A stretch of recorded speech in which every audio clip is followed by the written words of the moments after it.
Hello, and welcome to Socially Holistic Podcast. Socially Holistic helps coaches and holistic entrepreneurs and women in heart-centered businesses make sense of social media so they can build their own online network and get more clients. As a heart-centered business owner, you do amazing work. Holly's mission in life is to help you help more people. Help us help more women in business with a 5-star review of this podcast. Please leave one today over at iTunes. The more women who find out about this podcast, the more heart-centered businesses will be successful. Thank you. Hello and welcome to the Socially Holistic Podcast, episode 38. This is your host, Holly Wharton, and I'm here with today's very special guest, Catherine Watkin from Selling from the Heart. Catherine is a heart-centered sales expert. Welcome, Catherine. Hello, Holly. How are you? I'm fine, and thank you for having me and inviting me. Oh, I'm so excited for this episode. Really, I've been waiting for it for months. I'm sorry for keeping you waiting. I just can't wait to share you with my listeners. That's the thing. So why don't you start out by telling us a little bit about your background? Right, my background, it depends how far back in my background we want to go, but my background, if we're talking about a sort of work background, I guess I've always been in sales or sales-related roles, right from when I was in my very, very early 20s, when I got a job as a holiday rep working in the Greek islands, thinking that I was going out to sort of swan around and be a holiday rep and do nice customer service type things, only to find out when I got there that it was in fact just a glorified sales role. And pretty much ever then, for sort of close to 20 years, I've worked in sales or sales-related roles of some sort or another. So I've worked in the travel industry, in the recruitment industry, in the seminar and training industry. I've also sold my own services through running my own coaching and training businesses. I now, of course, sell my own services through my heart-centered sales business. And I've also done things on the other side of the coin where I've been a negotiator and a buyer, which is sales, but it's the opposite way around. You're selling the buyer on the idea of actually buying from you as opposed to buying from somebody else. And I think that is one of the things that I know differentiates me from a lot of other people in this space who are teaching sales. Because if you go into the corporate world, you've got people who are teaching sales very traditional, what I call the traditional masculine paradigm of sales. They've often had things like me, like a 20-year sales career, and it's very natural for them to transition into teaching sales and doing sales training. I spent all those years working in sales, but I was incredibly successful. I was typically, in whatever companies I worked for, I'd be the top salesperson. I might be in the top 3 sometimes, but always up there in the top 1 to 3. But I always resisted going into doing that type of sales training. And I think it was because it had never felt comfortable for me personally. I would go on training courses and I would be taught those techniques, but I didn't use them. They didn't feel comfortable.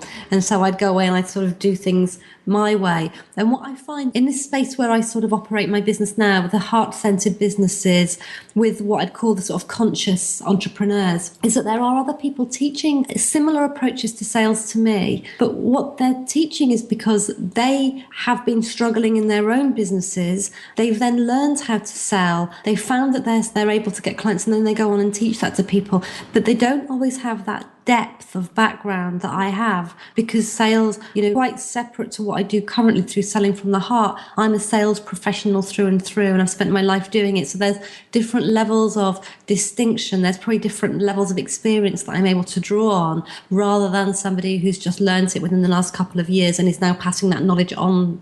If that makes sense. Yeah.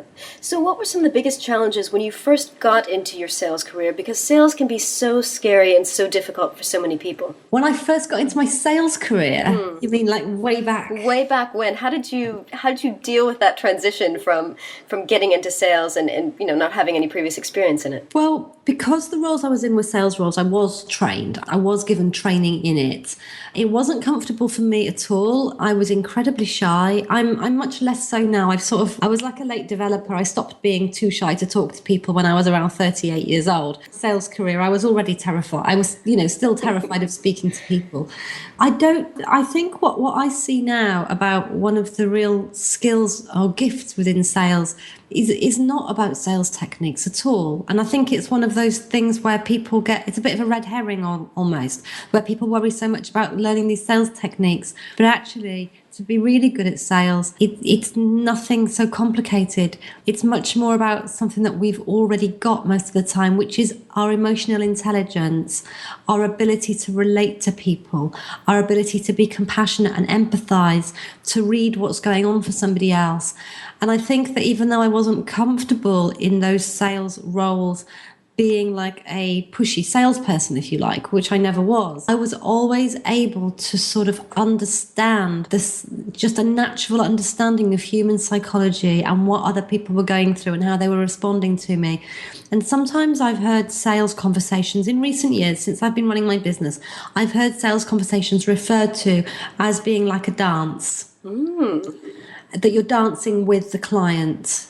And I think that dancing with the other person in that human interaction is something that has always come naturally to me. And what I've been able to do is I've been able to develop a structure and system to enable me to teach other people how to do that. So that was one of my, not so much a challenge. To answer the question about the challenge, probably not from the beginning of my sales career, but I know that when I finally got into the recruitment industry, which would have been in my very late 20s, so a good way into my, sort of overall sales career, it was my first sales position where I was making outbound sales calls. So previous to that, the customers were already with us or they were calling into us. But I was making the outbound calls. In other words, cold calling, what I now call friendly calling. And I hated that job at the beginning. I hated it. But there were reasons why I thought at the time that I needed it. And I was determined to make it work. And I learned that I would just come into that office every single day and pick up the phone and make these phone calls one after the other. And I hated it to begin with. But what I came to learn, just purely through the experience, was that if I just persisted and I just kept going, that I would get the results. And it's one of the things that I share now a lot with the clients that work with me, because I work as well as teaching heart-centered sales, I also mentor people in their businesses, and many people come to me because I have this background of selling into the corporate sector, so I can support them with that. It's that I have this, I didn't like that at first, but once I really got into it, I can pick up the phone and phone anybody about anything. And I really relate to the people at the other end of the phone. I understand what it's like to be them, so I'm always considerate in those calls. But I know that actually it's persistence that will get you there in the end. And so when I see people failing in their businesses, it's usually because they've given up too soon. And I can relate it to those days when I just used to pick up that phone and make one after the other call until I became like the top billing salesperson in that company. Probably the shyest, probably the least manipulative or sleazy, but I still became the top partly because I persisted, but partly because I always worked with integrity. And I think people saw that and picked up on that. And so they were more likely to trust me. That makes absolute sense. So could you tell us a little bit about how you made that shift from your previous sales career to what you're doing now? Oh, it wasn't really an easy shift. It was more a matter of me spending years running away from it, going, I don't want to do that anymore. So I left my corporate position. I just finally in my late 30s had a wake-up call where I suddenly went, oh my gosh, what am I doing with my life? I have consciously chosen and still consciously choose to be single and not have a family because my freedom and independence is so important to me. And I suddenly had this, it was almost like I just woke up and opened my eyes one day and I went, what am I doing? I've chosen not to have a family in order to be free. And what am I doing with that freedom? I'm working 14 hours a day and sleeping through the weekends in order to be okay to go back into work on Monday. So I left that position, that corporate role. I took a sabbatical, but I didn't go back. And I then spent the next 5 years seeking what it was in the world I was really meant to be doing. I retrained as a nutritionist, as a yoga teacher. I trained in energy medicine, in Ayurvedic medicine, in acupuncture, NLP, hypnotherapy coaching. All of these things. I traveled, I worked in Africa, I moved to Cornwall, I lived in a caravan, I learned to surf. I lived in India for a year, lived in ashrams, trained to be a yoga teacher, as I said. I was following all of these different callings, but it sounds really exciting and glamorous, and I suppose in some way it was, but it wasn't as great as it sounds on the outside, because I was seeking. All that time there was this pain in my life because I hadn't found the thing that I was meant to do. And every now and then I'd go out, I'd be back home from all these travels, and I'd be out with a friend from my old corporate sales background, and people would say to me, Catherine, you're so good at sales. Why don't you set up a sales training business? You'd be so good at it. And I used to go, no way, never. I'm not going back into that corporate world. I don't want to wear a suit anymore. I don't want to be part of that whole thing. But I was sort of throwing the baby out with the bathwater, because I was bundling up the sales along with all of that. And I was still selling. Because alongside all of that journey, there were times when I was needing to earn an income, and I would always dip back into my sales ability. I was very, very fortunate by now, because I am very gifted at being able to sell. So I was able to pick up work that was very well paid on a commission-only basis to sort of support me on all of these adventures and things. And in the end, after all of this struggle, one day I ended up concluding that the problem with me not being able to get any business really off the ground, I would have no trouble getting the clients, but my heart was never in it. I thought, right, it's my relationship with money. So I went off to work with a coach who specialised in helping people with their relationship with money. And we had the first session. It was a breakthrough session, and I had to fill in all these questionnaires. And at the end of it, she said, Catherine, there is no problem at all with your relationship with money. It's really healthy. Your problem is that you haven't worked out yet how it is you're going to earn any. And she was the one who pointed out to me that if I'd been in sales for all of those years, then it was actually in my blood. It was in my bones. It was probably the thing that made me tick. And she encouraged me to approach a coaching school that I was very closely involved with, and asked them if I could run a one-day course teaching coaches how to sell their services. And I was a coach myself by then, with a sort of fledgling coaching business. So I knew what they were going through in terms of trying to get clients. And I did that day a couple of years ago. And I know you were one of the people on that first day's course. And I walked out of that room at the end of that day, and I had found my path and my purpose. This was the thing I was meant to be doing. I was so in flow, and it was just like everything fell into place. And I suddenly understood how everything came together, because the reason that I'd been drawn to studying nutrition and started, setting up a practice, teaching yoga, working as a coach and NLP practitioner, setting up a practice doing that, all this energy healing, was because I needed to understand the worlds of the people who were in those making a difference businesses, because they're now my clients. And so when I'm now supporting a nutritional therapist in how to structure her packages and attract more clients, I know exactly what we're talking about. When I'm talking to an energy healer about how to price what she does and how to have sales conversations, I completely understand where she's coming from and how her communication isn't matching the communication of the people on the street who really need her, because they're not speaking the same language. Because I've been in that world, and now I sort of straddle the two worlds, where I can teach people in those heart-centered businesses how to sell. They then get more clients, and I am making a difference, not just to them, because I'm making a difference to each of those business owners, because I'm helping them to grow their business and have the business that they've been dreaming of. But I also help every single one of their clients that wouldn't be getting helped and healed if they weren't saying yes to working with those gifted people. So ironically, although I was running away from sales all those, trying to get away from sales I was trying to find my way to make a difference in the world. And all the time, my gift was my sales. But I just didn't see it at the time. I didn't see it for such a long time. That's amazing. And did you have any challenges when you went from selling for corporations and for other businesses to selling your own services? Selling my own well, when I would say the first time I started actually selling my own services was, I would say, first of all, probably when I started selling my yoga classes. But then when I was running my coaching and sort of coaching stroke NLP business, but prior to this selling from the heart business. Yes, I think like everybody, and I know this, I speak to so many people who say, I've worked in sales my whole life, but for some reason I can't sell my own services. It's a very different thing. It feels very different because suddenly when we're working for somebody else, selling somebody else's thing, we're just focused on selling that thing and on the match between the thing and the client. And when we're selling our own services, we suddenly attach it all to our own sense of self-worth and our own sense of self-value. And we suddenly start thinking things like, oh, am I really good enough? Am I really worth it? Am I really worth this money that I've just decided to charge?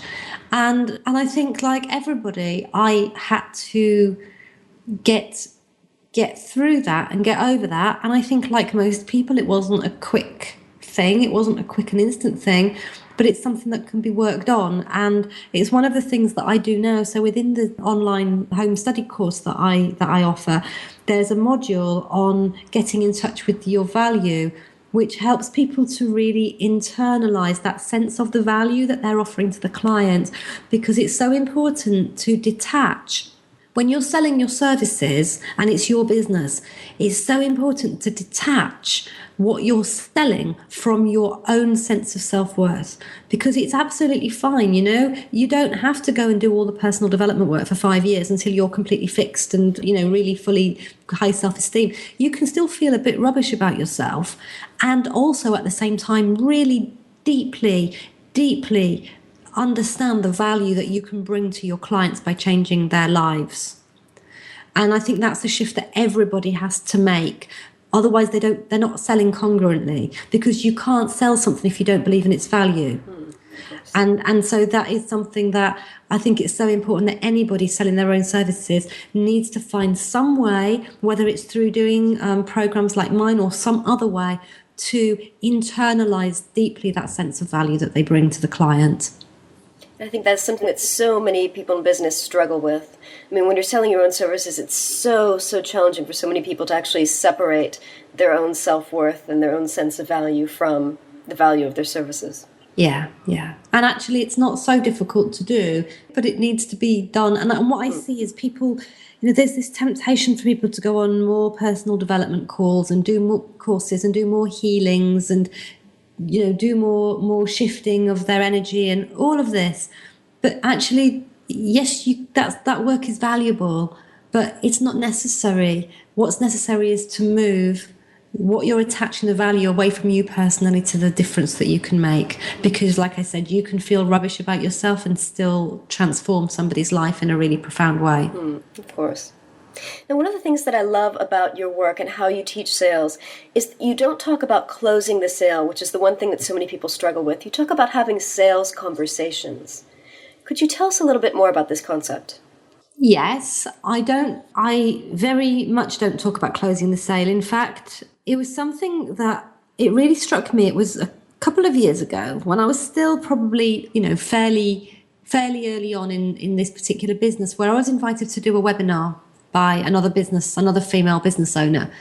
And on the webinar sign-up page, we asked people, what's your biggest challenge when it comes to sales? And about 60% of the people who replied that their problem was closing the sale. And I just had this absolute aha moment, because I went, oh my goodness, all of these women are trying to close the sale. No wonder they're finding sales difficult. What a huge amount of pressure to put on themselves, but what a huge amount of pressure to put on the client. Nobody in that interaction is feeling comfortable if you're putting the pressure on closing the sale. And one of the reasons why it's not a nice, and I know it comes from traditional sales, and I know in traditional sales training it's like the whole point. I was doing a webinar recently and I was doing some research, and I found a website that had 76 different methods for how to close the sale. That's how much emphasis there is on closing the sale in traditional sales. But the thing is, that's so not heart-centered, because closing the sale is so one-sided. It's like saying, oh, I have decided that you need to buy my thing and I'm going to make you buy it. It's really arrogant, because it's not allowing the client to have a part in that process. And so I don't teach closing techniques. I don't teach how to close the sale. What I teach is if you follow a structured sales conversation, the one that I teach is called the 7 Steps to Yes, that if you follow that structured sales conversation, what will happen is if the client is right for you and you are genuinely the right person to help the client, they will come to their own conclusion that working with you is right for them. And there will be no need for closing, because there's almost this thing, why are you closing them? The reason you're closing them is because they're not sure, or they're a no, or they're a maybe, and you've got this job of like battering them down. Or trapping them into saying yes. Yeah, and tricking them, somehow tricking them into saying yes. But actually, with this more heart-centered approach to sales, what happens is if you take them through the 7-step conversation in the right way, what actually happens is you're still talking and they're going, it sounds great, when can I start? And that feels so much more comfortable for everybody. And the other thing, of course, which is really relevant here, talking about tricking people into saying yes, that yes, I could teach you all these closing techniques, and I could teach manipulative techniques, and I could use NLP techniques, and I could use techniques based on psychology. The reason that traditional sales is based on those techniques is because they work. They do work. They're proven through research time and time again that these techniques that are based on psychological principles and social conditioning, they work. And they do get people to say yes to things that people are not completely comfortable or ready to say yes to.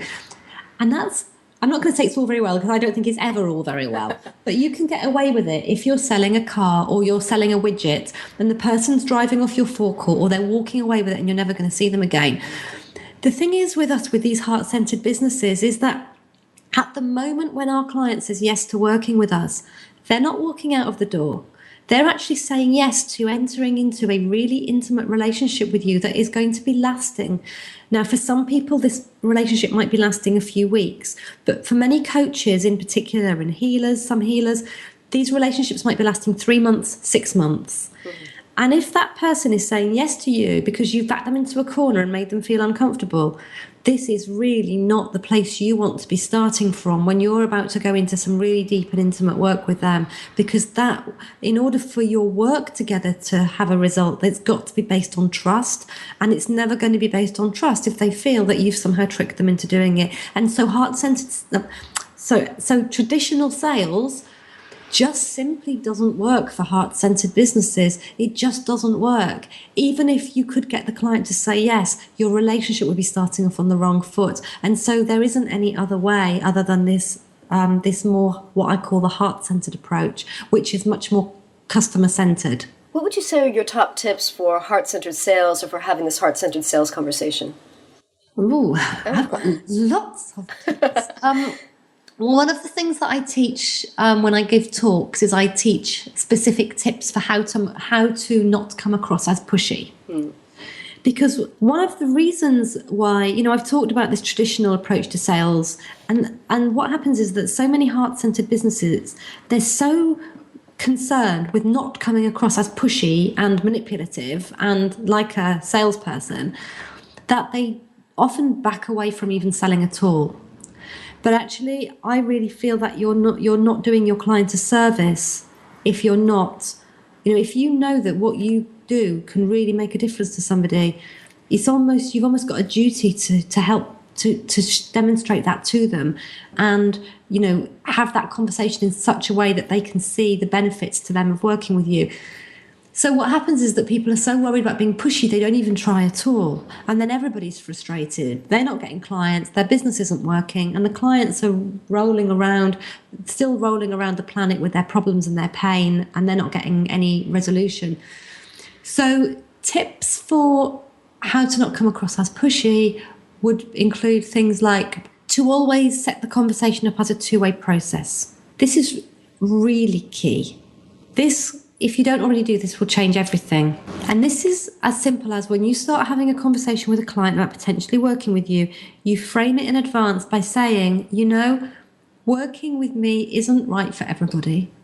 And in fact, I don't work with every client that comes to me, because I only work with clients when I can see that we're going to be a really good fit, and I can tell that the client's also committed, and that between us we're going to get the results they want.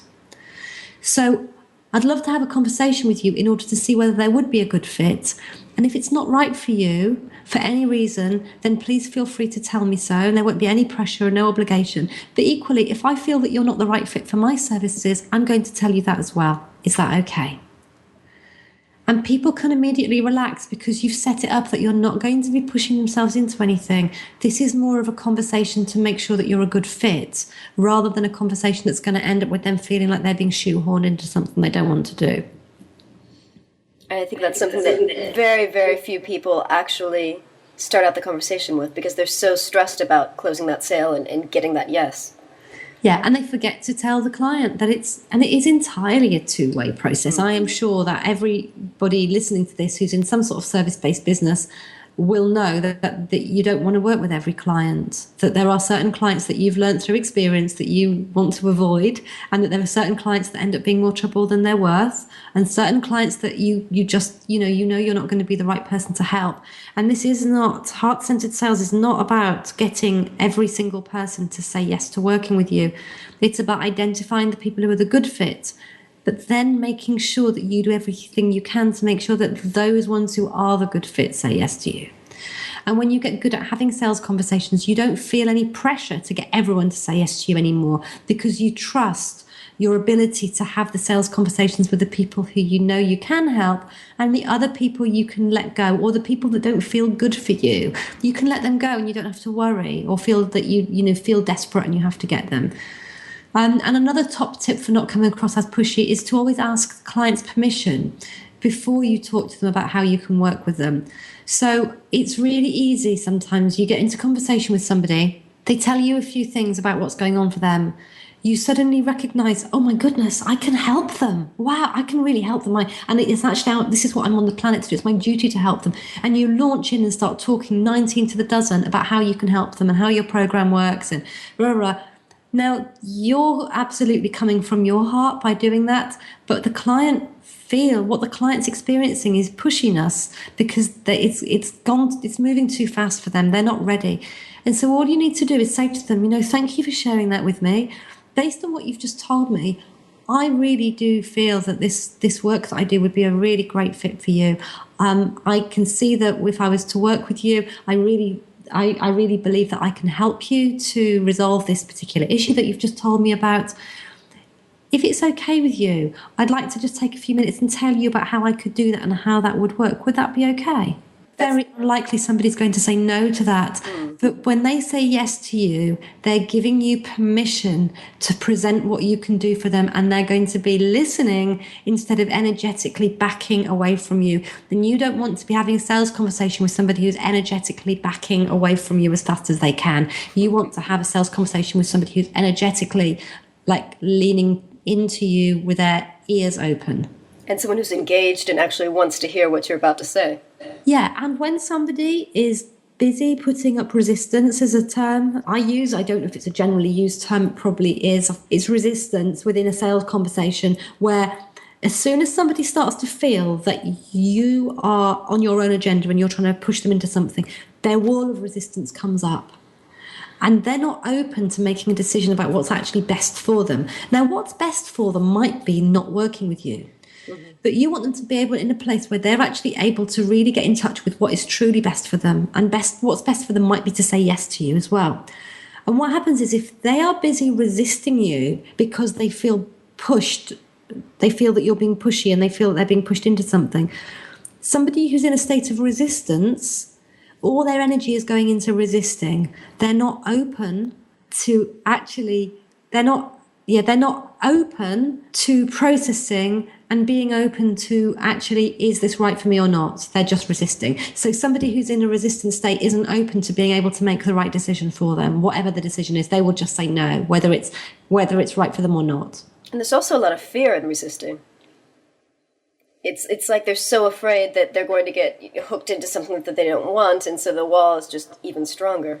Yeah, there's a lot of energy that goes into this resisting, and it prevents people from being able to put the same energy into deciding whether to work with you or not. Mm. And if you're in a heart-centered business and a business that you've gone into to make a difference, sometimes it doesn't matter if the person says yes or no. What matters is that they get what they need. And sometimes it matters that they say no. And I'm sure that everybody listening will have had experience of this, where they see that client walking away, whether that's really or just sort of metaphorically because they've put the phone down, and your heart is almost bleeding because you know that you can change their life and you know how badly they need you.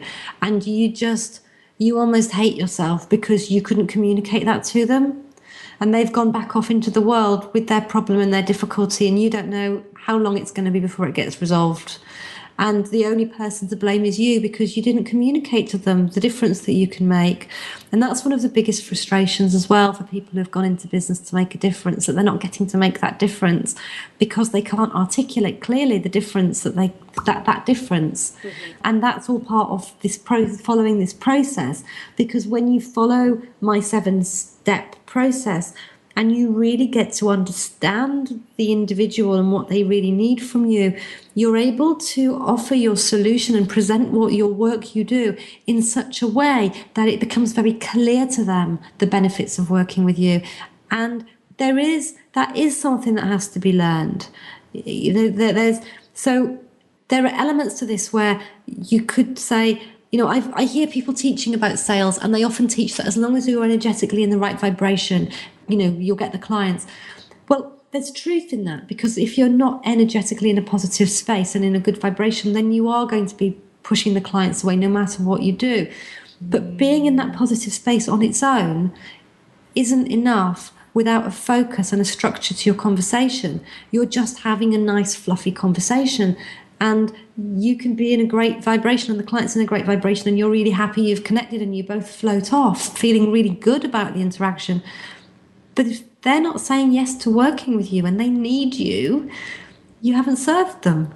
So how can people learn this 7-step system? The 7-step TS process, I have an online course called Get More Clients Saying Yes. It's an 8-week home study program.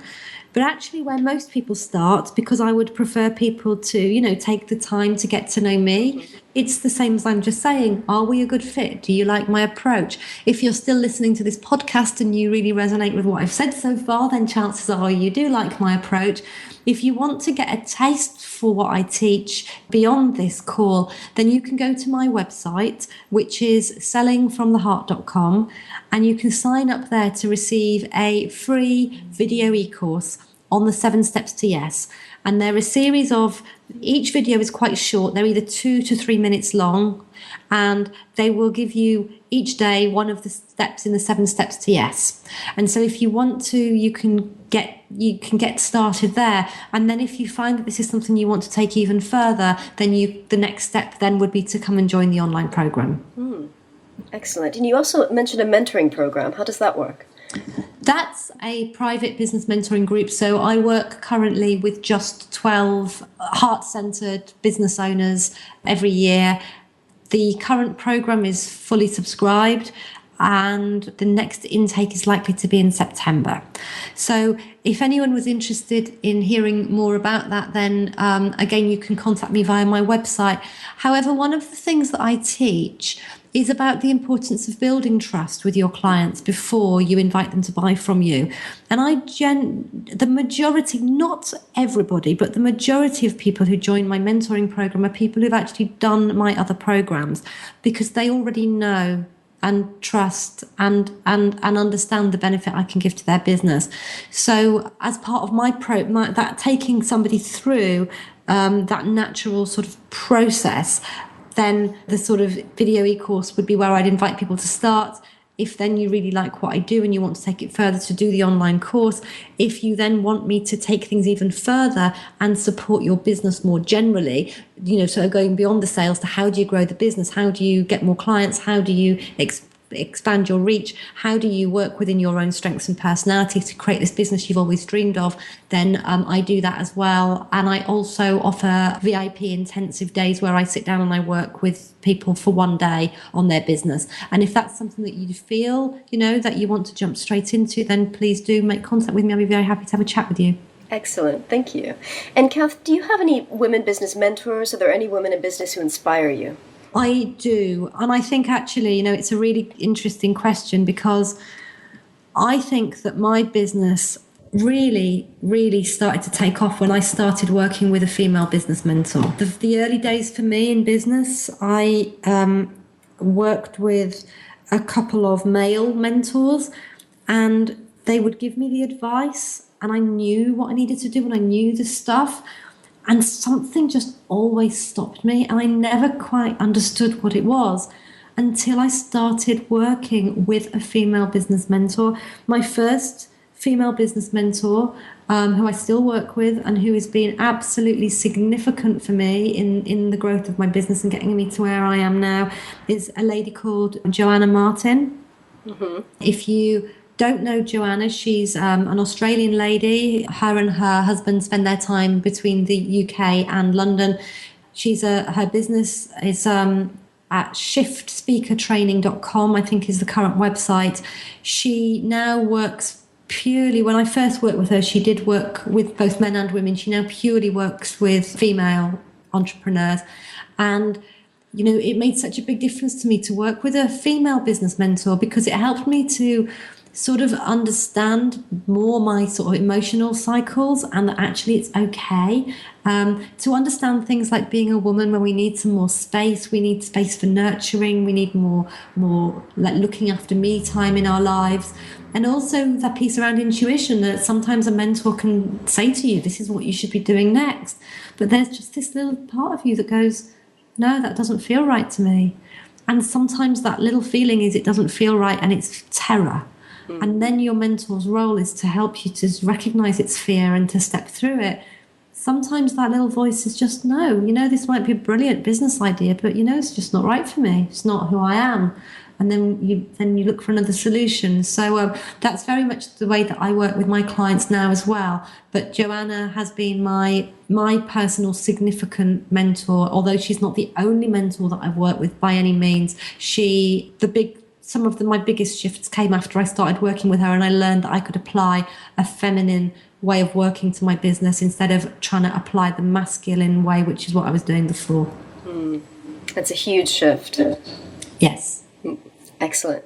Thank you so much for your advice that you've given us today. It's just absolutely fantastic, and I think there are a lot of takeaways that people can actually put into effect immediately.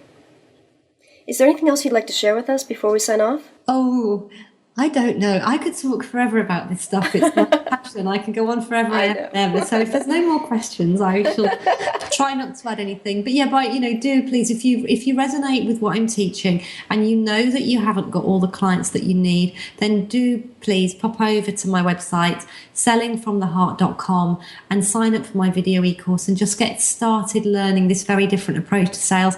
And I just want to say a final thing there about the way that I just invited you to do that with such confidence. It's because I believe so wholeheartedly in what I do and the difference that I make through my work. And this is what I want for you. I want you to be so confident in your work that you invite people to sign up to your community and to join you for stuff just as confidently, just as congruently, but also just as authentically as I do. So I'd love to see you over on my website. So thank you very much for having me, Holly. It's been a pleasure. Thank you very much for joining us. And thank you for listening. And remember to visit sociallyholistic.com/SHP38 for the show notes on this episode. Thank you. Thanks so much for listening to the Socially Holistic Podcast with your host, Holly Wharton. Please help us help more women in business by giving us a 5-star review of this podcast. The more women who find out about this podcast, the more successful businesses there will be. So please leave a 5-star review today over at iTunes. Thank you.